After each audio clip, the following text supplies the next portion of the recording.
Le Forum de la mémoire d'El Moudjahid a organisé aujourd'hui une conférence débat autour du thème de la grande répression d'Alger, avec au cœur de l'échange le dossier des disparitions forcées, encore au cœur des recherches historiques et des préoccupations mémorielles du moment. Alors il y a beaucoup de chiffres qui circulent, ils sont fragiles. On a eu longtemps par exemple le chiffre de 4000. En réalité ce que nous savons c'est que 4000 est vraisemblablement un chiffre sous-évalué, que c'est un chiffre qui s'est construit selon des circonstances historiques particulières. Nous savons qu'il y a des milliers, mais nous ne savons pas combien.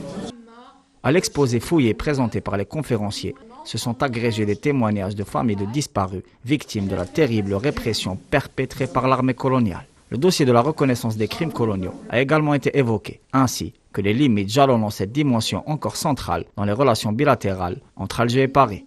Sur l'affaire Audin, il y a eu, c'est le seul, à mon avis, la seule chose vraiment significative et très sérieuse, avec une déclaration historique vraiment sérieuse.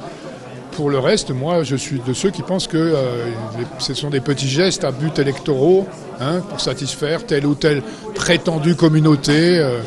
Avec, par exemple, quand il s'est agi des Pieds Noirs, il a fait une déclaration à destination des Pieds Noirs. Le rôle de l'OAS y était quasiment gommé, ce qui a été dénoncé par beaucoup d'historiens, et ce qui est grave. Les deux chercheurs ont également exposé leur initiative, concrétisée par un site répertoriant les différents cas de disparition forcée, afin de mettre en lumière cet épisode sanglant de la grande répression coloniale. Comment faire pour faire que cette question puisse être une question de droit, avec aussi des formes de justice. Il y a un grand enjeu à savoir, est-ce que la reconnaissance suffit? Et je fais partie, comme d'autres, par exemple l'historien Nourdin Amara, de ceux qui considèrent que la reconnaissance n'éteint pas la nécessité de justice. Ce n'est pas parce qu'on a dit, oui c'est vrai, on a fait disparaître énormément de personnes, que l'affaire s'arrête là et qu'il n'y a pas de nécessité de rendre justice par d'autres formes.